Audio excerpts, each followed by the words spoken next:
به نام خداوند بخشنده و مهربان. هموطنان عزیز، امیدوارم که یک شما در تن صحتی و خوشحالی به سر میبرید و با لطف خداوند صحبت هفته‌ای خود را هر روز دوشنبه شروع میکنیم و امروز موضوع صحبت ما حادثه‌های افغانستان خواهد بود و نام موضوع هم هست که آیا حادثه‌های افغانستان برای تاجیکستان، برای ملت ما عبرت خواهد بود یا نه.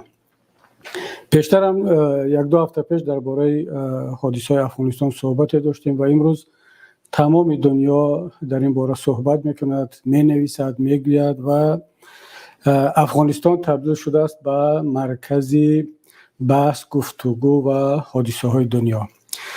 و اما موضوع صحبت ما امروز تحلیل وضعیت هم چندان نیست. البته شاید در هفته صحبت تحلیل‌های خواهیم کرد و درباره چون و چراهای حادثه‌های افغانستان زیاد صحبت نخواهم کرد و بیشتر میخواستم که دقت شما هموطنان عزیز را به آن جلب کنم که ما از این حادثه‌های افغانستان چی عبرت میتوانیم بگیریم.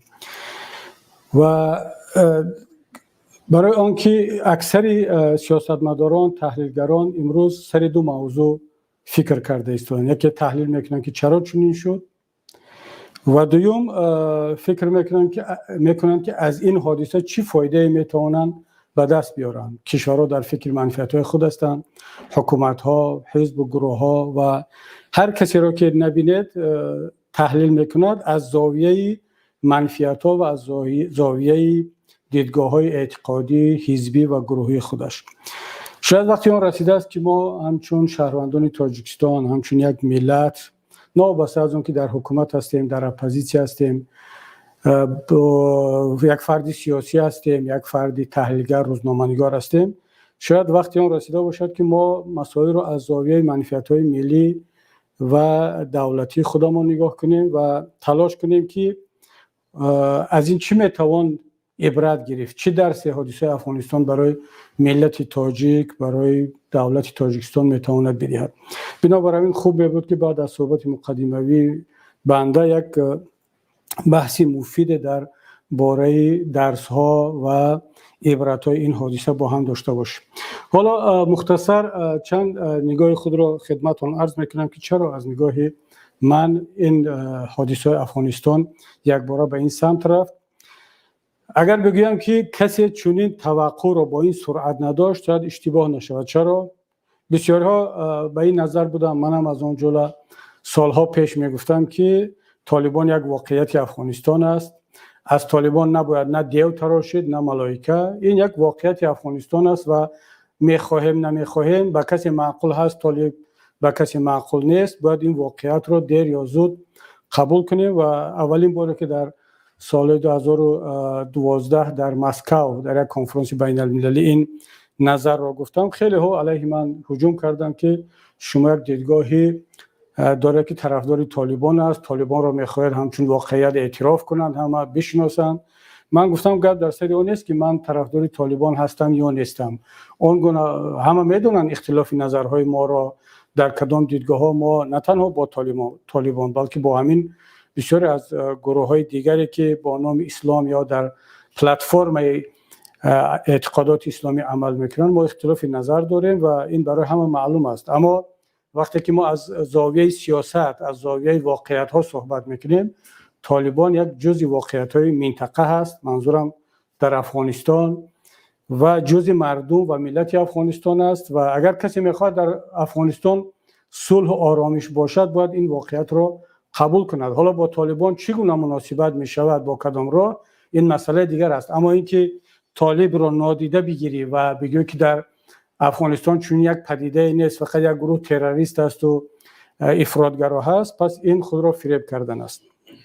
و مشکلی که در افغانستان بود باید دور از بهادهی گروهی اعتقادی باید تحلیل کرده شود، زیرا این روزها ما میبینیم بسیاری از تحلیلگران، بخصوص تحلیلگران وطنی ما، مسئله ها را طرز بحث و بررسی میکنن که میبینید یک طرف رو خیلی هم گاه به آسمان میبرند و از اون یک ملائکه میتراشند. از طرف دیگر دیوسازی یا شیطانسازی طرف دیگر صورت میگیرد که این به نفع جامعه و به نفع مناسبت‌های تاجیکستان و افغانستان نخواهد بود.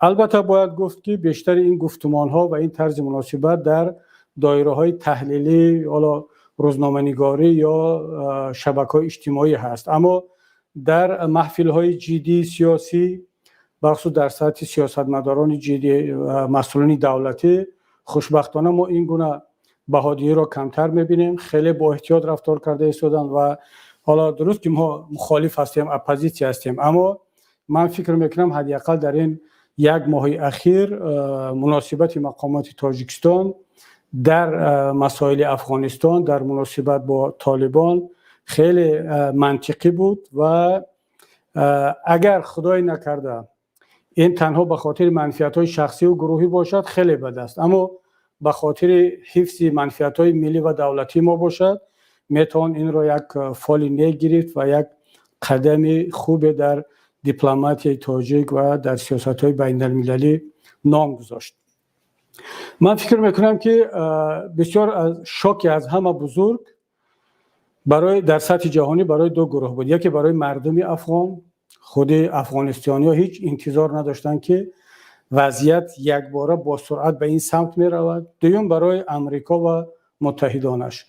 درست است که امریکا آمادگی میدید برای خروج از افغانستان، ناتو هم اینچنین و حکومت افغانستان که یک حکومت 100% دیگر معلوم بود که دست نشاننده غرب بود، با کمک مالی و ارتش غرب در سر قدرت بود، اما همگان فکر میکردن، هم خود افغان ها هم شریکان غربیشان و حتی خود ما هم، که شاید حکومت اشرف غنی مثل حکومت نجیب الله که بعد از خروج اتحاد شوروی باز چند سال دیگر در سر قدرت باقی ماند، شاید که بعد از خروج امریکا این هم چند سال دیگر در سر قدرت میماند و در یک روند مذاکره و مکالمه با طالبان یک حکومت موقت یا مراسای ملی سر قدرت میاد و با همین وضعیت فرق میکند.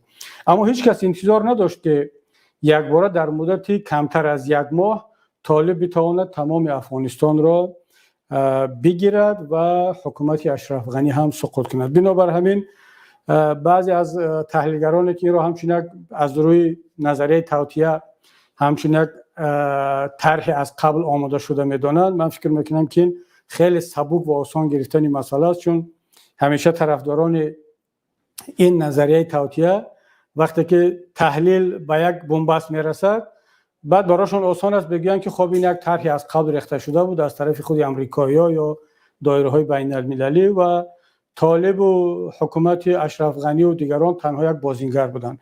اما بنده به این شکل تحلیل ها راضی نیستم و بله همگان آمادگی میدیدند، اما باید واقعیت ها را هم به نظر گرفت. واقعیت اساسی این است که هیچ کس طالب را جدی نگرفته بود. البته در روزهای آخر جدی میگرفتند بعد از آن که یک باره شهرهای افغانستان یکی پس دیگر سقوط میکرد، اما در مجموع هیچ کس باور نداشت که در دوام یک هفته از هرات و قندهار و مزار شریف شروع کرده تا کابل سقوط میکند.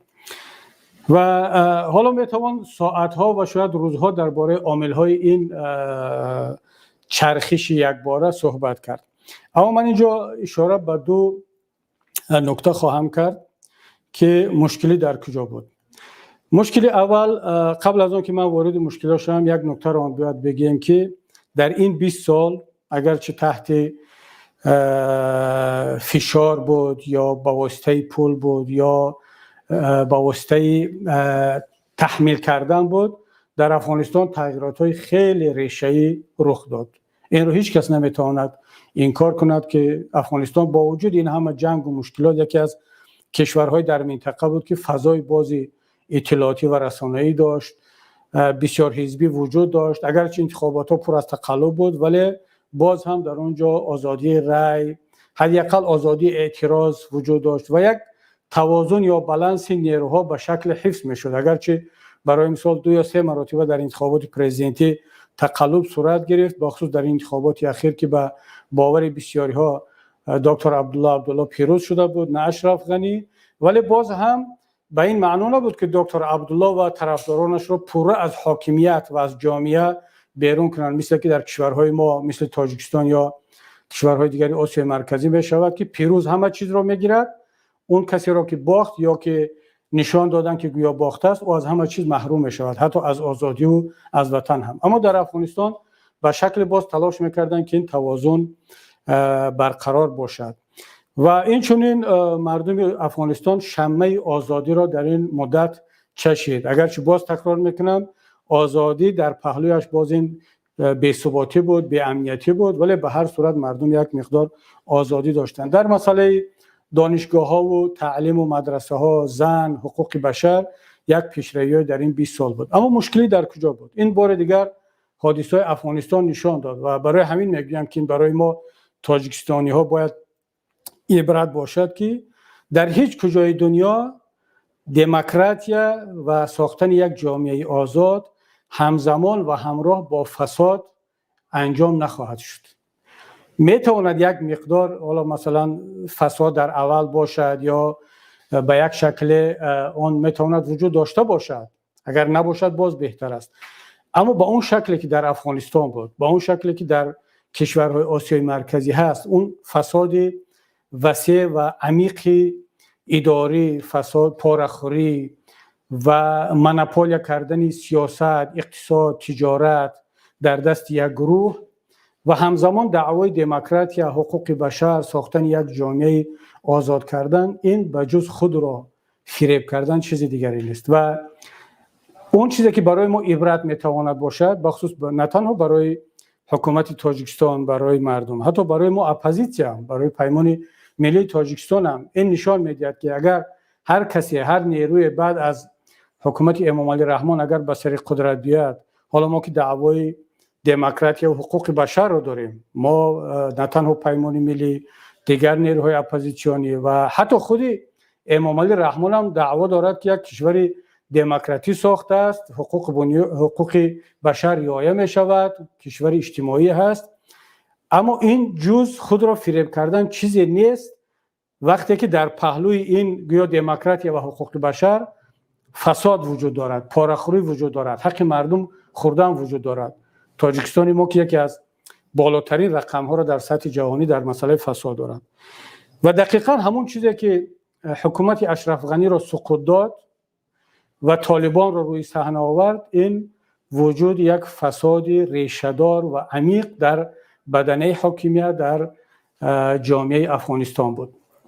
این یک مسئله که ما باید عبرت بیاموزیم و در ذهن بگیریم همیشه که اگر واقعا هم ما در تاجیکستان آینده میخوایم یک کشوری آزاد، دموکراتی و حقوق بنیاد برپا کنیم، پس باید مبارزه اول، مبارزه خیلی هم شدید از روز اول علیه فساد باشد. ملت و مردم احساس کنند که پولش دزدیده نمیشود، بودجه دولت دزدیده نمیشود، سیاستمداران، منصبداران از حساب مردم، از حساب ملت ثروت جمع نمیکنند، بایگری جمع نمیکنند، قصر نمیسازند. چگونه شما درباره حقوق بشر، درباره دموکراتیا، درباره جامعه آزاد صحبت میکنید وقتی که مردم میبینند که شما دزد هستید، شما قصر ساخته اید در صورتی که هیچ مالکیت نداشتید، تجارت نداشتید؟ شما این رو مردم وقتی که میبیند طبیعی است که دیگر نه به اسلام شما باور دارد، نه به دموکراسی شما باور دارد و شما را همچنین یک حکومت دزد و فساد میشناسد و آماده است که با هر نیروی دیگر همکاری کند فقط به خاطر آنکه شما از صحنه بروید. دقیقاً همون چیزی که در افغانستان رخ داد. مردم افغانستان چرا در هیچ شهر افغانستان مقاومت نکردند با طالب؟ حالا در این مدت 20 سال از طالب همه چیز تراشیدند، از چی لقب و اتهام نمانده بود که نسبت طالب صدا ندهد، تروریست، افراطگرا، بنیادگرا، فوندامنتالیست. البته این رو هم باید بگم شخصا خود بنده با بسیاری از سیاست‌های طالب در گذشته راضی نبودم، بخصوص اون عمل‌هایی که می‌کردن در علیه مردم و اون تهدیدها، فشارها و جزادی‌های واقعاً که هم نه مطابقت با شریعت داشت، نه مطابقت با قانون بین المللی داشت و نه با قانون افغانستان. اما اینا رخ داد و بسیاری ها از این اشتباه استفاده کردند، به خصوص اسلام ستیزان کسانی که میخواستند چهره اسلام و مسلمانان را در تمام دنیا با استفاده از این خشونت ها، با استفاده از این جنایت ها و کمبودی ها باز هم بدتر نشان بدهم و موفق هم شدند. و امروز طالب تلاش کرده است که این را جبران کند. حالا اینجا دو مسئله است. آیا مردم افغانستان و جامعه جهانی به طالب باور میکند که واقعا طالب در فکر اصلاح خود است و دیگر با اون اشتباه ها راه نخواهد داد؟ این یک مسئله. و مسئله دیگر این است که آیا واقعا هم خود طالب هم عبرت گرفت از گذشته و میتواند اون وعده های داده خود را عملی کند یا نه؟ اما تا این جای کار، تا این جایی که ما دیده ایستیم در این چند روز، بخصوص در شهرهایی که اونها حال حکمرانی کرده ایستادن، از آن جمله در کابل هم که طی 2 روز شد در اختیار طالب هست، تا به حال هیچ گزارش جدی موثق از آن که یک جنایات، یک عملهای زشتی دست جمعانه و سیستماتیک علیه مردم شده باشد چون این گزارش نیست. برعکس ما از زبان مسئولین طالب میشنویم که آنها میخواهند که به همه امنیت و آزادی بدهند، حقوق همه را رعایت کنند، از آن جمله زنها، از آن جمله روزنامه‌نگاران، کارمندان جامعه مدنی و غیره. خدا کنه که همین طور باشد. اما برگردیم به همون موضوع اصلی که اشتباه در چی بود و چی باید عبرت گرفت. من فکر میکنم که نه تنها حکومت افغانستان بخصوص در دوران اشرف غنی، بلکه قماندان ها، مجاهدین، کسانی که واقعا با شعار اسلام، با شعار آزادی، با شعار حقوق بشر، مبارزه علیه فساد و برپا کردن یک جامعه پیشرفته به نفع مردم افغانستان به سر قدرت اومدن، با شوروی جنگیدن، خب خیلی تلفات زیاد دادن، بین خود جنگیدن، با طالب هم جنگیدن و بالاخره به سر قدرت آمدن و توقع انتظاری مردم افغانستان از این نیرو، از این حکومت جدید در افغانستان این بود که اون وعده های داده خود را عملی کنن و از فساد دور باشن، خب دیگر به نفع مردم ملت کار کنن و مردم آزادی بیارن، امنیت بیارن، رفاه اجتماعی و اقتصادی بیارن. اما چی شد؟ دقیقاً مجاهدین افغان، حالا من در این شب و روز نمیخوام کسی را انتقاد شدید کنم چون وقت انتقاد نیست، وقت سیاه کردن نیست، بلکه من بیشتر تلاش میکنم و همه ما همدیران عزیز، بخصوص کسانی که خود مهاجر هستید، باید ما و شما تلاش کنیم که وضع اون برادران را درک کنیم، وضع اون کسانی که واقعا هم حالا اشتباه هم کرده باشن، مهاجر شدن، وطن را ترک کردن و تمام امکانات را از دست دادن کاری سبک و آسان نیست. من باور دارم، مطمئنم که آنها تمام تلاش خود را کردند، اگرچه میتوانستند از این بیشتر کنند، اما قدرت و توانشان همین قدر بوده است و حالا حتما 100% در خارج خواهند نشست، تحلیل میکنند و شاید که باز در فکر اقدام های باشند. حالا خلاصه برآوردن خیلی زود است. بنابراین من زیاد جانبدار تنقید کردن، مسخره کردن و آنها را به حجو و شوخی کشیدن نیستم، چون ما و شما این روز را سر گذراندیم، باید خیلی با دقت و با احتیاط بود، خدای نکرده قضاوت به اساس نکنیم نسبت هیچ کس، نه درباره طالب. و حالا بعضی ها رو میبینم که ایفری فرا گرفته است که درباره طالب هم خیلی مبالغه میکنن از نیکی ها و خوبی ها و گروه دیگر برعکس میان از اونها یک دیو میتراشن.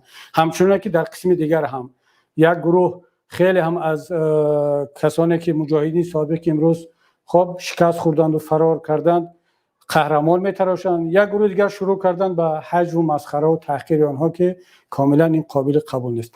اما ما باید از باب تحلیل و بازم از باب عبرت هم برای خودمان هم برای دیگران بگیم که در اینجا چی اشتباه بود. دقیقاً همون اشتباهی را کردن که ما در تاجیکستان کردیم. حالا این بزرگواران برادران ما در افغانستان شاید این حرفای ما را هم بشنون، چون من نمیخوام تنها اونها را تحلیل کنم بلکه خودمان را هم تحلیل میکنم. دقیقاً همین اشتباه ها را 20 سال پیش، حتی 10 سال پیش ما در تاجیکستان کردیم، اما این برادران مجاهد در افغانستان از اشتباهات ما عبرت نگرفتند. خدا کنه که ما امروز از همچون ملت، همچون دولت در تاجیکستان، همچون اپوزیسیون از اشتباهات برادران خود در افغانستان عبرت بگیریم و این اشتباهات رو در آینده تکرار نکنیم. همونطوری که ما بعد از برگشتن به تاجیکستان به وطن و مشارکت در قدرت شرکت کردیم، در پارلمان بودیم، شروع کردیم به قصرسازی، به کار، حتی کار به حدی رسید که بعضی از نمایندگان مجاهدین ما که به قدرت رسیدن در فساد شریک بودند و این رو باید اعتراف کنیم. البته برخلاف خواهش و سیاست‌های رهبریت نهضت اسلامی تاجیکستان و اینات، ولی ما نمیتونیم این کار کنیم که نه، نمایندگان اپوزیسیا در حکومت دست به فساد نزدن. من حتی میتونم 2-3 نفر رو که امروز باز در پهلوی همین حکومت ما رو سنگ میزنن، یک وقتی که وزیر بودن چقدر دزدی میکردن از گمرک، از جاهای دیگر، و این رو ملت هم میداند. و این قصرسازی ها و این زندگی بسیار هم با رفاه و نمایشی باعث آن گشت که بین مجاهدین، بین نیروهای دموکراتی، نیروهای ملی آزادی خواهی و مردم یک فاصله با وجود بیاد و این رو باید اعتراف کرد. دقیقاً همین کار در افغانستان شد. مجاهدان بعد از آن که آمدن به کابل، در حاکمیت را گرفتن، در پارلمان، در حکومت، در ولایت ها به حیث والی دنبال چی گشتن؟ بجای آنکه در فکری ساختن یک جامعه واقعا هم آزادی پیشرفته بدون فساد که هر یک افغانستانی در زندگی شخصیش، در بالای دسترخوانش، در کوچه، در جای کارش این آزادی، این پیشرفت، معاش خوب را احساس کند. بین زندگی او و زندگی یک والی، چه والی بلخ باشد یا از هرات یا از قندهار و از کابل، فرق زیاد نباشد. خب طبیعی است که یک فرق بین یک کارگر عادی و یک وزیر یا یک والی بود و همیشه میمونه در تمام دنیا، اما نه به این حدی که در افغانستان و تاجیکستان و در منطقه ما هست. فرق هم هست در بین خانم مرکل و یک کارگر عادی در آلمان و در فرانسه یا در کشورهای دیگر، اما نه به اون حدی هست که در تاجیکستان، در جاهای دیگر هست، در افغانستان هست. وقتی که مجاهدین این اشتباه ها را کردند، ملت افغانستان آنها را ترک کرد، در پهلوی آنها نایستاد و این سبب اساسی بود که طالب توانست یکی پس دیگر شهرها بدون مقاومت بگیرد و حکومت براند و حتی در بعضی شهرهای کلان با وجود اون همه تکنیکا، با وجود اون همه سلاح و مهمات و شاید که لباس یک تن از محافظ بعضی والی ها در افغانستان برابر غذا و لباس و مهمات یک دسته بزرگی از طالبان باشد، فقط یک نفر از محافظش، ولی حتی یک تیر هم کشاده نشد، بدون مقاومت میدان را ترک کردن. برای چی؟ برای آنکه اون سرباز عادی در افغانستان اون فکر میکند که من برای کی بجنگم، برای این والی دوست، برای این مارشال و جنرالی که در پیش من مالکیت دولت، مالکیت ما را میدزدد، برای رئیس جمهوری که دست به فساد میزند. خب طالب هم هموطنی ما هست، طالب هم شهروندی همین کشور است، بله خیلی افکارش فرق میکنه از شاید که بعداً ضرر ببینن، اما اون افغانستانی از دست فساد و کمبیزاعتی به داد آمده دیگر همه گونه حکومت را قبول دارد، فقط در عوضش اگر یک زندگی بهتر و یک آرامش و آسودگی داشته باشد. و این عبرت است برای همه ما، برای ما هم همچون اپوزیسیا که در گذشته چی اشتباه کردیم، نباید در آینده این اشتباه ها رو کنیم. برای طالب هم عبرت است، اگر واقعا اونها درک کنند که امروز مردم بدون مقاومت اونها را قبول کرده است در افغانستان، نه به خاطر آن است که طالب را دوست داشتند یا طالب خدمت به مردم افغانستان کرده است. هنوز از طالب بجز 5 ساله که امنیت واقعا ثبات برقرار بود، اما فشارها بود و پیشرفت زیاد هم مردم افغانستان ندیدن. اما سبب اساسی که مردم امروز با طالب مقاومت نکرد، بلکه در پهلوی اشرف غنی و دیگر مجاهدین سابق نایستاد، فقط یک چیز بود: فساد و باز هم فساد. و این نکته و این مسئله هست که باید هم حکومت تاجیکستان به نظر بگیرد که کاملا از سر تا پا در فساد غوطه خورده است، هم اپوزیسیا در نظر بگیرد که اگر به سر قدرت بیاییم، ما اگر با فساد مبارزه کردن نتوانیم، خودمان دست به فساد بزنیم، پس فرق بین ما و امام علی رحمان و اشرف غنی هیچ چیز نمیماند. مردم تاجیکستان همونطوری که مردم افغانستان با طالب همکاری کرد، در پشت این حکومت نایستاد، دیگر پشت همه گونه حکومت رو خالی خواهد کرد و نه تنها پشت رو خالی میکند، حتی در مسئله رسیدن به قدرت بار دیگر کمک نخواهد کرد. بنابراین همین من فکر میکنم که این عبرتی که از حادثه‌های افغانستان همه ما باید بگیریم، هم حکومت، هم اپوزیسیون، هم مردم تاجیکستان. به نظر من این بزرگترین درس است. اما مسئله دیگری که میخواستم اینجا مختصر بیان کنم و بعدا بگذاریم به بحث و سوال و جواب ها، این از دوستان عزیز که آیا حکومت اشرف غنی میتوانست وضع رو به این حد نرساند و فرار نکند و با یک گفتگو مسئله رو به شکل دیگر حل کند، در یک مذاکره، در یک روند دراز مدت؟ از نگاه من میتوانست. اگر این یک روی نمیکرد که با طالب یا گفتگوی مستقیم کردن نمیخواست یا این را به درازا میکشوند، از گفتگو میگریخت و امریکایی مجبور شدن که خودشون مستقیم بروند با طالب گفتگو کنند، شرطنامه امضا کنند و بعد از این حکومت افغانستان مجبور شد که برود با طالب در پس میز بشیند و تا لحظه آخر بعضی از مسئولین افغان بازم پافشاری میکردن که من با این طالب، با این گروه تروریستی هیچگاه مذاکره نخواهم کرد و هیچگاه پس میز نخواهم شد. خیلی خوب، پس میز نشین. الان در پس میزی تو طالب نشسته، خودت معلوم نیست که مثل من در کجا نشسته ای، حالا در کشورهای خارج. اما امکان داشت که یک روی کنار گذاشته شود و در یک گفتگو حتی با رقیبی سرسختت از این یک روی و غرور و کبر کنار بروی و وارد یک گفتگو شویم. خب ما تاجیکان چی عبرت میتوانیم از این بگیریم؟ چی وضعیت داریم؟ حالا درست است که وضعیت ما در تاجیکستان مثل وضعیت افغانستان نیست و ما نه با اون شکل وضعیت نظامی و بی‌ثباتی داریم و نه وضعیت حکومت و اپوزیسیون ما مثل افغانستان است. اما هیچ کس کفالت نداده است که وضعیت به این سمت نمی رود و نخواهد رفت. من مطمئنم.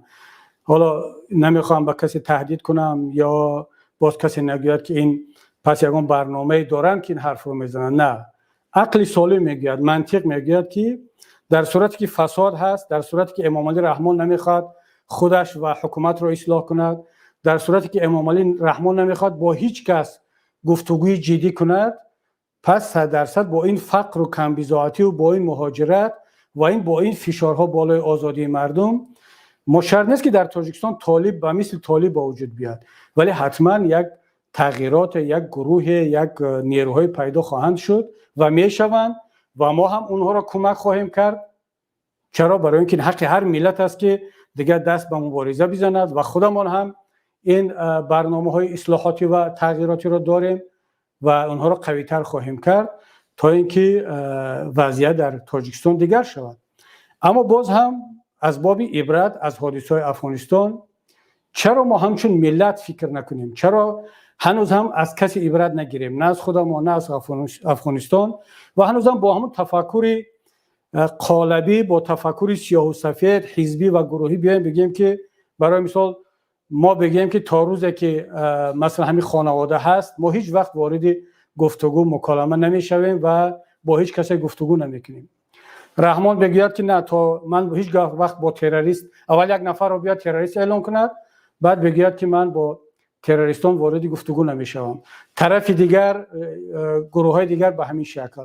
من فکر میکنم وقتی آن رسیده است، اگر واقعا هم ما میخواهیم که این حادثه های منطقه برای ما عبرت شود، یک بار بیایم از این قالب هایی که برای خودمون ساختیم بیرون برایم و درباره یک روند مکالمه ملی صحبت کنیم. من چند صحبت پیشترم در این باره گفته بودم و بازم تکرار میکنم که در اون جایی که مسئله رو با مکالمه و گفتگو می شود حل کرد، نباید یک حکومت، یک حزب، یک گروه، یک جامعه از خشونت، از روش‌های دیگر استفاده کند.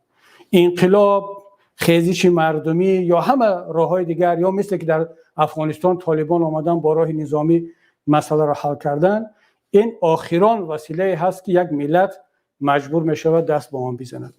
بنابراین همین شاید که وقتی آن رسیده است ما یک روند ملی را حداقل در ذهن‌هایمان حالا آغاز کنیم، دیگر مسئله را سیاه و سفید نبینیم، خودی و بیگانه نبینیم، دشمن و دوست نبینیم، بلکه بیایم همچون یک ملت فکر کنیم که برخیش در حکومت است، برخی دیگر در خارج است، در اپوزیسیون است، برخی دیگر بی‌طرف است، اما برای هممون یک تاجیکستان آباد و با ثبات و یک تاجیکستان پیشرفته ضرور هست که در آن همه بتوانند زندگی کنند، فعالیت کنند، تجارت کنند، آزادانه از دین، از ارزش‌ها، از تفکر خود پیروی کنند و حاکمیت طبق خواسته و اراده مردم عوض شود، در یک خانواده، در یک نفر محدود نباشد یا در یک حزب.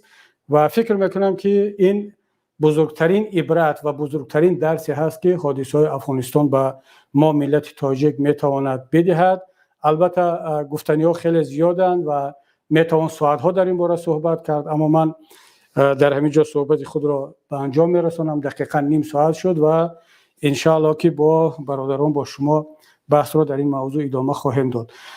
حالا من قبل از اون که نوبت را به دوستان بدهم، یک خواهش داشتم که همیشه تکرار میکنم که هیچگاه از موضوع، از بحثی که ما کرده ایم بیرون نروید و اگر کدام برادر هموطنی چه طرفدار ما هست، چه مخالف ما هست، چه طرفدار رحمان است یا مخالف، اگر بیاد و باز همون موضوعی در ذهن داشته خود را با استفاده از این آنلاین و فرصت باز هم تکرار کند، مطمئن باشد با کمال ادب اونها را با اونها خداحافظی میکنیم و نوبت رو به دیگر کس خواهیم داد. خب شروع کنیم از یک برادر که با نام کویبش در نوبت اول است. برادر عزیز بفرمایید در اون موضوعی که الان ما با شما صحبت کردیم، اگر گفتنی سوال دارید خیلی مختصر بفرمایید. سلام علیکم و رحمت الله و برکاته. ایشان و علیکم سلام. در باره موضوع گفتنی ندارم، ولی کمتر خداوند نگهبان باشد برادر عزیز. درباره موضوع که نداشته باشی، نوبت رو به برادر مهاجر چارکوه میدیم. درباره موضوع بفرمایید، سوال یا گفتنی دارید؟ سلام علیکم. و علیکم سلام. شما من یک شهروند جمهوری تاجیکستان، شما یک سوال ممکن می؟ سوال درباره موضوع هست یا اگر سوال عمومی دیگر دارید؟ سوال اكو همین که من همین سببی افغانستان گپ زدید، همین افغانستان سببی جنگش از چی میبینید؟ ما همین خیلی میشماریم که سببی همین جنگ افغانستان همین حزب‌های دینی پیدا شدنش، حزب‌های دینی بسیار شدنش، حزب‌های من خیلی به مانند شما من خیلی جنگ و جنجال سببی طالبان همین نیست مگر یک دیومش همین که همین حزب نهضت اسلام سرپرستش من هم میدوند که ایران است، مثلا ایرانی ها شیعه ها هست و شیعه یک این فرقه سیاسی که دین که دی آمیخته میکنه تانشون ها این خیلی دین که دی یک بار همین از نام دین برآمد میکنید، یک از نام سیاست برآمد میکنید. مردم سالی 90 هم خیلی که دیگه بتوام من خاطرم به هست، من هم دوشنبه بودم، همون جنگای چهاروندینده اشتراک کرده بودم که همین از میدان راه برامده هم متون مردم همین جنگ به دعوت کرده بودن حزب نهضت اسلام. سلامت باشه برادر عزیز. تمام؟ نه گپم بسیار و آخر یا با یک تا یک جواب دید من همش به گپ زدم سانه. بله بسیار خوب. سلامت باشه برادر عزیز. اگر چه یک کمتر در آخر بازم از موضوع دور رفتید و معلوم که باز هم مسئله رو میبرید به همون سمت شما نهضت، ایران، شیعه، خواجگان خارجی. خب خوب است، به هر صورت تلاش کردید که یک کمتر هم باشد به موضوع افغانستان ربط داشته باشد. چرا سوال گذاشتید که چرا در افغانستان جنگ هست و جنگ تمام نمی شود و همون یک تحلیل بسیار ساده، یک دلیل بسیار ساده و قالبی را که همیشه میشنویم که گویا سبب جنگ در افغانستان پیدایش یا شماره زیادی حزب و گروه‌های اسلامی باشد. برادر عزیز، در افغانستان قبل از آن که گروه‌های اسلامی تشکیل شود، حزب‌های اسلامی 40 سال پیش تشکیل شد. از طرف استاد برهان‌الدین ربانی خداوند جاش جنت کند، از طرف گلبدین حکمتیار، عبدالرسول سیاف، از طرف حالا دوستان دیگرها، اینها 40 سال پیش تشکیل شدند. اما جنگ افغانستان در نتیجه بی‌ثباتی، در نتیجه تبادلات، در نتیجه نبودن آزادی ها قبل از پیدایش احزاب سیاسی و در نتیجه وارد شدن ارتش شوروی به افغانستان شروع شد.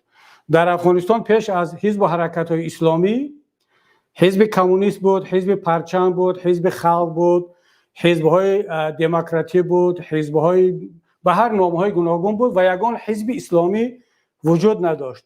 بعد از آن که در افغانستان جنگ شروع شد، تبادلات شد، حفیظ امین را کشتن، اتفاقا ارتش شوروی رفت کشت، سپسنزی شوروی حفیظ الله امین را کشت، ببرک کارمل را از بین بردن، نور محمد ترکی را از بین بردن. نه یگان نفر اونها اسلامی بود و نه یگان حزب و حرکت اسلامی آنها را کشت. اونها همشون یا کمونیست بودن یا دنیوی بودن یا خلق دموکراتی بودن. باز هم حزب و حرکت های خلق دموکراتی و دنیوی و کمونیستی آنها را زدن، کشتن، تبادلات کردن. وقتی که جنگ شروع شد، بعد استاد ربانی و حکمتیار و سیاف اینها، احمدشاه مسعود، اینا آمدن حزب و گروه های اسلامی تشکیل کردن برای آزاد کردن وطنشان، کشورشان، که متاسفانه باز دست خارجی در آنجا دخالت کرد و این جنگ 40 سال است که دوام میکند. اما شما چون برادر عزیز یک تفکر بسیار قالبی دارید، نه تاریخ افغانستان را خوانده، نه تاریخ حزب و حرکت افغانستان را میدانید و همون تبلیغات و پروپاگاندای معمولی را گوش میکنید و میگید که سبب جنگ در افغانستان این است که در اونجا حزب و حرکت اسلامی پیدا شدند، اینها با یکدیگر جنگ میکنند. حزب و حرکت اسلامی در افغانستان بعد از شروع جنگ پیدا شدند. احمدشاه مسعود، ربانی، سیاف، اینها بعد از در آمدن شوروی و بعد از همراه شدن امریکا در اونجا این کار کرد. این درباره جنگ در افغانستان. اما درباره ایران، درباره موضوعی ما که حالا نه نهضت هست و نه ایران و نه شیعه و نه یک چیز دیگر، باز بار دیگر میگم برادر عزیز، نهضت اسلامی تاجیکستان یک حزب، یک حرکت مردمی ملی تاجیکی هست که هیچ ربطی به یگان کشور دنیا ندارد. ما همون طوری که با ایران دوست و برادری و همکاری داریم، با افغانستان هم خواهیم داشت، با روسیه هم، با امریکا هم، با تمام دنیا هم، با کشورهای منطقه هم. ولی معنی رو ندارد که ما مسیحی شدیم یا یهودی شدیم یا یگان دین دیگر رو پیروی کردیم. اگر با ایران هم اتفاقا حالا حکومت تاجیکستان با ایران رابطه‌اش خوب شده ایستاده است، رفت آمد میکنن، مگر حکومت تاجیکستان هم شیعه شد، ایرانی شد. الحمدلله که ما یک فرد، شخصا خودم یک فرد سنی حنفی هستم، با این میفخرم، خدا را شکر. نهضت اسلامی تاجیکستان اکثریتش، اکثریت قاطع اهل سنت و جماعت حنفی هستند. بله ما در حزب نهضت اسلامی تاجیکستان برادران شیعه اسماعیلی داریم از بدخشانمان و اگر در هیئت نهضت اسلامی تاجیکستان پیروی کدام مذهب دیگری اسلامی هم که پیدا شود، باید که اونها از خودشون اعلام کنند و ما یگان مخالفت با کسی نداریم و حزب نهضت اسلامی تاجیکستان یک حزب اسلامی دارای افکار و اندیشه آزاد است که هر کسی که میخواهد همچون مسلمان یا غیر مسلمان در آن اعضا باشد میتواند که عضویت آن را قبول کند. این بود برادر عزیز با سوالهای شما. فقط خواهش میکنم از برادران دیگر بیاید، موضوع خیلی مشخص است، وادار نکنید که بعد من قطع کنم یا بیایم به شما شرح و تفسیری بیشتر در این موضوع بدم. خب برادر احمد بفرمایید اگر گفتنی دارید.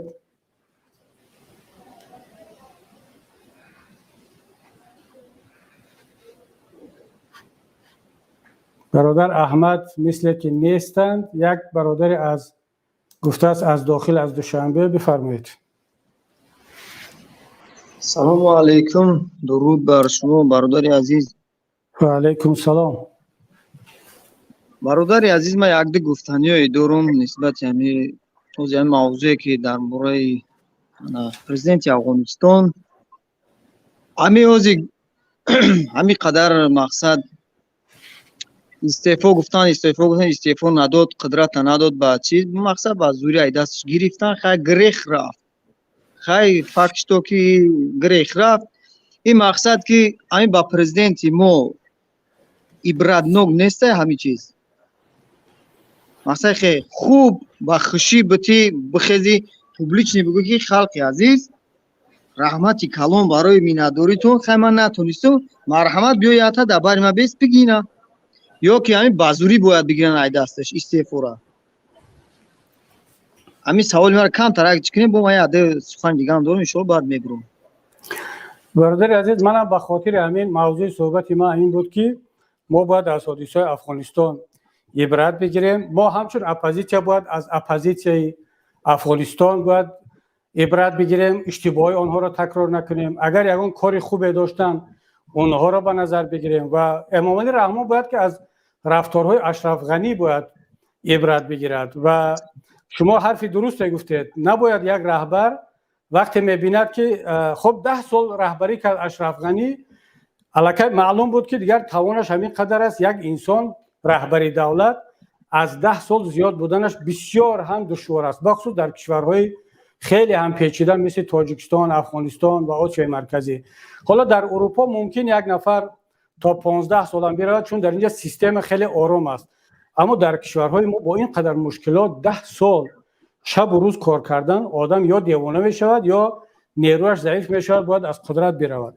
ва Ашраф Ғанӣ бояд ки дар ҳамон интихоботи дуюм тақаллуб намекард, бояд аз қудрат мерафт. ва ё ки як сол пеш гуфтанд ки тамом дигар бояд ки биспорӣ ва биравӣ, мерафт. аммо Эмомалӣ Раҳмон, бубинед дӯсти азиз, Эмомалӣ Раҳмон вақте ки соли 2000 дар охири кори комиссияи оштии миллӣ қариб 8 сол 9 сол раҳбари давлат буд. ба назари ман нерӯяшро пурра дод ва бояд ҳамон вақт мерафт. аммо дар созишнома омад ки хоб як 7 соли дигарам биистоду баъд бо ҳамин биравад ва ин созишнома имзо шуд, ба таваффуқ расидем, бояд дар ҳамон ҷо мерафт. вале ваъда дод ки хоб агар як 7 соли дигар маро иҷозат бидиҳед, ман ваъда медиҳам ки баъд аз қудрат меравам, як интихоботи озод мешавад, дигар номзадиро намемунам. ва инак омад худашро модомулъумр кард, мегӯяд то охири ҳаёт меистам, пешво эълон кард ва ҳоло маълум нест ки кай меравад, қудратро хонаводагӣ мекунад ё ба каси дигар медиҳад. ман фикр намекунам ки диктаторҳо аз як диктатор, аз як нафари дигар як ибрати хуб бигиранд. мутаассифона ин одатро надоранд. то лаҳзаи охир сабр мекунанд ва ҳамун шиори дӯстдоштаашон ки мо бо хун омадаем ва бо хун меравем, набояд миллатро маҷбур кунанд ки баъд даст ба ин кор бизанад. вале кӣ медонад, шояд ки ҳамин ҳодиса барои Эмомалӣ Раҳмон ам дарси ибрат шаваду мо иштибоҳ кунем, шояд ки роҳат озодона қудратро биспорад биравад. ман намедонам. иншоалло бародари азиз, мо ягон хушумати зиёдӣ надорем. мақсад магар имрӯз ҳар қадаре ки мо мебинем ин қадар зулм кардестиян, иншоаллоҳ ки ман боварӣ дорам ки ай бародарон бо ҳамроҳии мо ҳастанд. мо як рӯз ҷавоноем бародари азиз, мо ҷавонем. иншоаллоҳ мо мехоҳем ки обод, сулҳу субот бошад, озодона мо зиндагӣ кунем. ҳар сухане нисбати кадом мақомоте боша мо бурем озод қатъи сухан кунем. имрӯз мебинӣ дар барномаҳошон мақсад нигоҳ қатъи журналисто қатъи ҳамин чизо чӣ хел гап мезананд. гапзани инёро бин и дар ягон кишвар туғрӣ намегирад. о савод надорӣ, буро истеъфои даф шавоқи и чие ӯ бек сабур шаби ӯ журналист ӯ ай кулобу раис шаби. и бародари азиз, и дар ягон инсонгарӣ одамгарӣ туғрӣ намегирад. баъд бародари азиз як чизи дигам гуфтанем ки агар ки нахоҳад ки истеъфоро ба озодӣ битиҳад, мо иншоаллоҳ ҳаракат мекунем ки бо бароҳои дигар истеъфоро ай даст бигирем. вақте ки охир ман раҳгардиамро мебинем изо мекашад бародар. пир шидӣ киҷо меғалти комус киҷо айтор ком помучик мемрӣ. хай истеъфоти бирак ба як чизи қавми тоҷикӣ гуфтанӣ ки я нанг номусам бояд инсон бояд мард боша, қаг нанг номус ҳадди ақал 10% бояд дошта бошад. на ин ки 90% бояд наҷосату ҷоҳилӣ, ҳам куштору қатлу ҳамин таҷовузӣ бошад. баъд бародари азиз як чиз дига ман мегӯм, ман гӯш мекунам, саволтон мебурам мерам иншоаллоҳ. ҳаминҷа барномаи отатон падартон неста чоплусо. ман шуморо мегӯм, и бирен ҳам падари миллатона бигем як барнома бисозам, бирен ҳамҷа бидурен савол кунед, чизе савол ки бикунед. чӣ кор дорем ба бародарони мо муҳоҷиро инҷа гӯш мекунанд, аз дохил гӯш мекунанд. муборизе биё мубориза таки буро гумша. охир намекунӣ, хеле чоплусӣ накунед, илтимос. саломат бошед бародари азиз. ман аз шумо ҳам хоҳиш мекунам, аз дигар бародарот биёд ки аз ҳамин калимаҳои дағал дигар истифода накунед. اون هموطنانی که طرفدار حکومت یا امامعلی رحمان هستند اونها را به این عنوانهای چاپلوس اینها نام نبریم. حالا اونها را فقط بگیم که طرفداران امام علی رحمان یا طرفداران دیکتاتورا یا طرفداران کروپسیا مثل همین، چون شاید برخی از اونها واقعا هم امام علی رحمان را نه از باب چاپلوسی و تملق دوست می‌دارن، طرفداری میکنن، شاید اعتقادشون همین خیلی است، شاید باور ندارن که امام علی رحمان یک دیکتاتور است و یک رئیس جمهوری فسادکار است. بنابراین خواهش میکنم که از این کلمه دیگر استفاده نشود، بخصوص باز کلمه‌های دعش و اینا یک کمتر آیسته آیسته کوشش کنیم زبانمون را تربیت کنیم، زبانمون را پاک کنیم، چون هر چقدر ما با احترام صحبت کنیم طرف دیگر هم مجبور میشود دیر یا زود از احترام استفاده کند و نسبت ما هم با احترام باشد.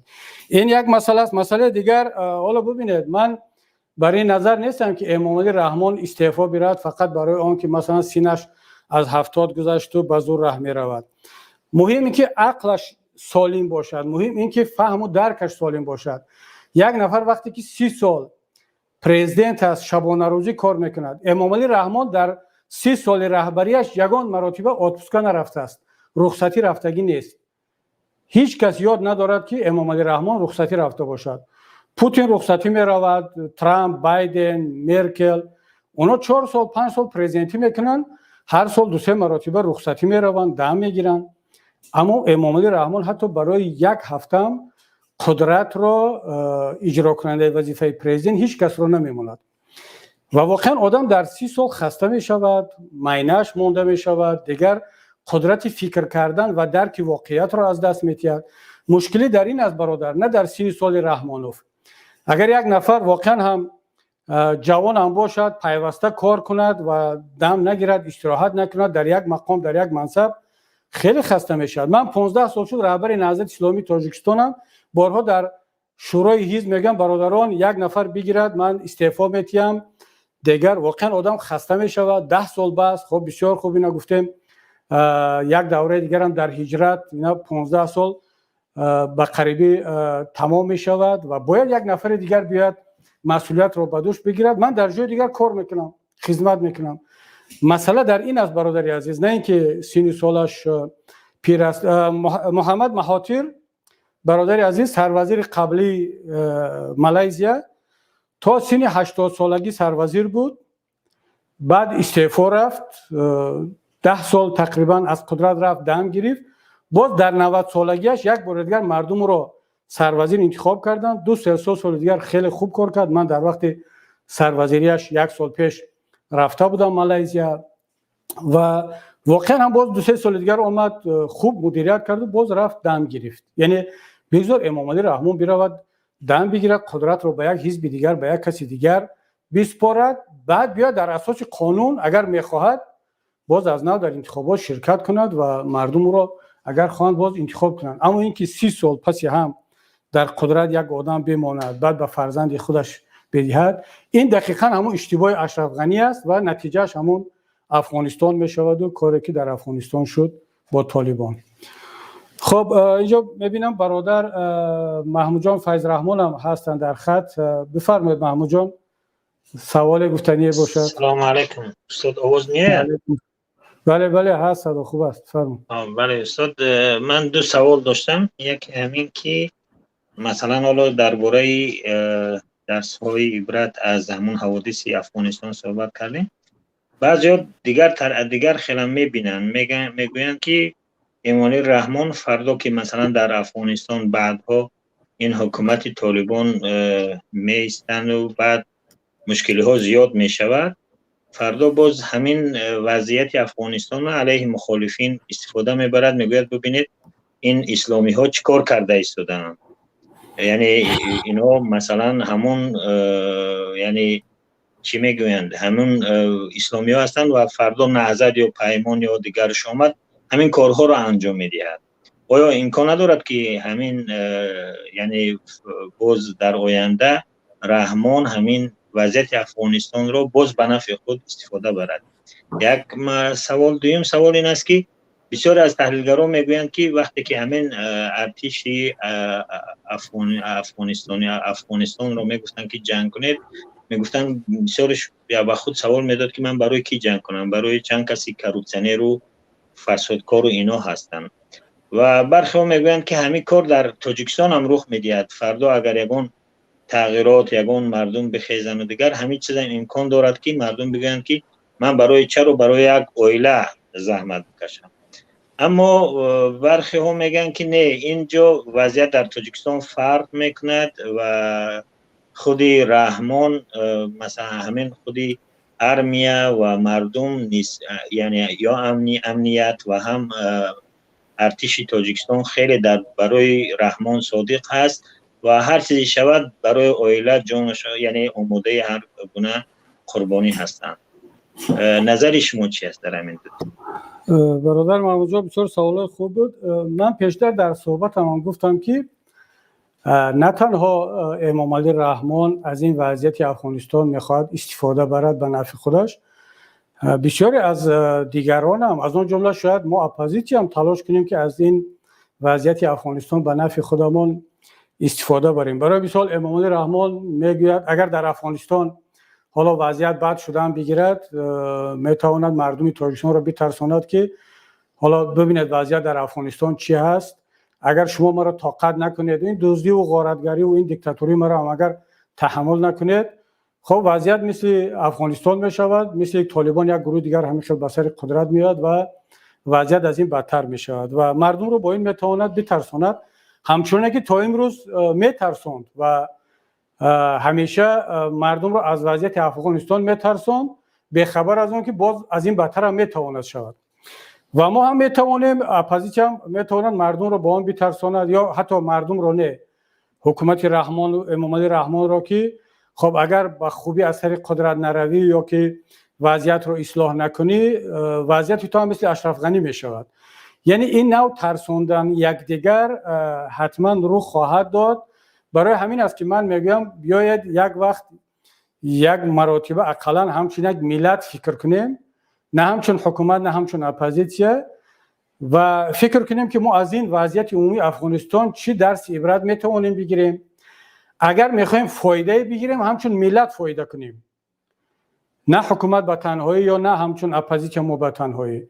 چون همین تجربه بعد افغانستان نشان داد که اونها هر کدام گروه، تاجیک علاهیده، پشتو علاهیده، هزاره و ازبک علاهیده، تلاش کردن که خودشون به فایده خودشون علاهیده یک منفیت بگیرن، به خبر از آن که بعد یک مصیبت بالای همش میاد که دیگر نه تاجیک میشناسد، نه پشتو، نه حکومت و نه اپوزیسیون. من نظرم این است که این گونه سوء استفاده خواهد بود. حالا اگر ببینیم که وضعیت در افغانستان بهتر شود، طالبان مدیریت خوب کنند، ثبات و آرامش برگردد، شاید که گروه های دیگر از این استفاده برند و بگن، مثل کسانی که از لحاظ فکری اعتقادی با طالبان نزدیک هستند، اینها بگن ببینید طالب اشرف غنی نتوانست، امریکا نتوانست، دموکرات نتیجه نداد و حالا طالب آمد در یک مدت کوتاه امنیت رو برقرار کرد، ثبات رو آورد، مردم به زندگی عادی خود برگشتن، حقوق کسی پامال نمی شود، یا مثلا اگر حقوق محدود هم شود در عوضش مردم امنیت و ثبات و آرامش دارن، نانی بهتر دارن. این باعث تبلیغ و باعث رشد افکار این گونه در نه تنها در تاجیکستان، در تمام منطقه میتواند باشد. یک جوان را تصور کن محمود جان، یک جوان مسلمان، حالا چه در تاجیکستان باشد چه در ترکمنستان یا جای دیگر، او وقتی که نه جای کار دارد، نه آینده خوب دارد، مجبور است برای مکتب پاره بدهد، برای بیمارستان پاره بدهد، برای یک سپرافکا گرفتن پاره بدهد، برد در روسیه سلامتیش رو از دست بدهد، مثل معذرت میخواهم مثل یک غلام کار کند در آنجا، و در تاجیکستان انتخابات نتیجه نتیاد، یک عائله یک خانواده همه چیز را غارت کند بگیرد، از دست حزب و حرکت های مثل پیمان و نهضت و دیگر حزب‌ها با توسط این انتخابات و مشارکت در روند دموکراتی یگان کار نهایت، میگوید پس همون تجربه طالب بهتر بوده است. طالب نه انتخابات گفت، نه دموکراسی گفت، نه حقوق بشر، و با همون پای لوچ و با همون لباس دریدگی در مقابل این ارتش و سربازهای مجهز افغانستان پیروز شد و اگر موفقیت به دست آورد و نتیجه خوب در افغانستان داد، دیگر در تاجیکستان و در منطقه آسیای مرکزی نیاز به یگان تبلیغات یگان کسی دیگر لازم نیست. مردم خودش راه طالب را انتخاب میکند و این پیام و این عبرت بزرگی است به همه ما که باید در حکومت ها و در اپوزیسیون ما درباره این فکر کنیم. اما سوال دومتون ادامه همین سوال اول است محمود جان.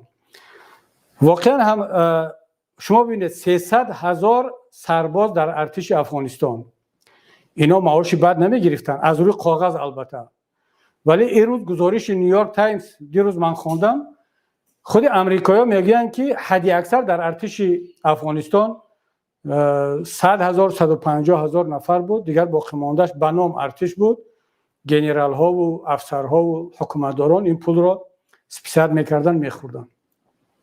مثل که در تاجیکستان حالا شاید شماره سرباز در تاجیکستان باشد همون مقداری که گزارش میدین، اما سرباز گشنه، سربازی که لباس ندارد، سربازی که معاش نگیرد، بعد سربازی که میداند که خب همین اپوزیسیون هم که میآید هموطنش است، همسایش است، از همین تاجیکستان است، خب چرا در مقابل این بجنگد وقتی که امام علی رحمان میدزدد، خانواده‌اش دزدیده ایستاده است، افیسرهایی که در بالای سرش هستند میدزدند، نان او را میدزدند، از حساب معاشش میدزدند، سرباز را در کار خانگیشون استفاده میبرند. این سوال رو به خودش میدهد که من برای چی بجنگم، برای کی بجنگم؟ این شعاری برای وطن جنگیدن، برای مقدسات جنگیدن، اینا همش دروغ است. او میگه من باید برای خودم، برای خانواده‌ام بجنگم. امام علی رحمان هم هموطنی من است، مثلا اپوزیسیون که میاد اینم هموطنی من است، هر دوشم شهروند تاجیکستان. این دزدیده ایستاده است و اینش وعده کرده است که اگر من سر قدرت بیایم سرباز یک زندگی بهتر خواهد داشت، مهاجر برمیگردد، وطن آباد می شود. خب وقتی مقایسه میکند چرا برای امام علی رحمان یا برای خانواده‌اش یا برای دزدی‌های آنها بجنگند؟ 100% همین حالت در تاجیکستان هم هست و می شود. فقط امام علی رحمان باید خدا را شکر بگوید که در تاجیکستان هنوز یگان گروه مسلح پیدا نشده است. همچون گروه شاید افراد در این فکر باشند اما گروه مسلح نیست. ما نهضت اسلامی تاجیکستان حالا درست بود، خطا کردیم، اشتباه کردیم یا کاری ثواب کردیم مسئله دیگر است. ما سلاح را سپاریدیم، این بلا و مصیبت ها به سرمان آمد، این برای دیگران حتما درس می شود، اما دیگران باید در این مسئله در این فکر می غلطند که پس چی باید کرد، ولی این دیگر دوام نخواهد کرد. مردم الکی تجربه نهضت رو دیدن که سلاح را گذاشتی، در مقابلش یک طرف دیگر خیانت کرد، به سرت چی میاد؟ از این طرف نمونه طالبان سلاح رو نگذاشتن، آمدن تا آخر جنگیدن، مبارزه بردن و قدرت رو گرفتن. یک مردم وقتی که به کار با استخوانش رسید بعد مجبور میشود که از تجربه طالبان هم استفاده کنه. پس استاد همین مسئله میاد، سوال میاد که وقتی طالبان با سلاح گرفتن و نهضت تونس، چند روز پیش هم صحبت داشتیم که نهضت تونس هم در یک وضعیت خاص قرار دارد، آیا سوال این است که نهضت دوم باره رو به سلاح میارد؟ یک دوم، آیا دموکراتیا فایده دیگر ندارد در این منطقه؟ من هنوزم محمود جان، حالا ما و شما چندین بار در این باره صحبت کردیم و هنوزم بر این باور هستم که تاجیکستان راه یگانه و از همه بهتر این ساختن یک دولت دموکراتی و حل مشکلات از طریق دموکراتیا و از طریق مکالمه و گفتگو است و هیچ ضرورت برای بازگشت به سلاح نیست در حال حاضر. اما باز وضعیت این را نشان می‌دهد و تمام جهان می‌دانند و سازمان ملل هم اعتراف کرده است که در صورتی که یک ملت دیگر هیچ راه برای دفاع از خود در مقابل خشونت و زورآوری پیدا نکند، مجبور است که دیگر دست به سلاح بزند و از خودش حمایت کند. باور دارم که این کار به این حد نخواهد رسید و در حال حاضر من محمود جان ضرورت رو برای این چیز فعلا نمیبینم، اما خب دیگر ملت خودش تصمیم میگیرد که چی کار باید کند. سلامت باشه برادر عزیز. سلامت باشه. خب حالا یک برادر با نام خیام الدین بفرمایید.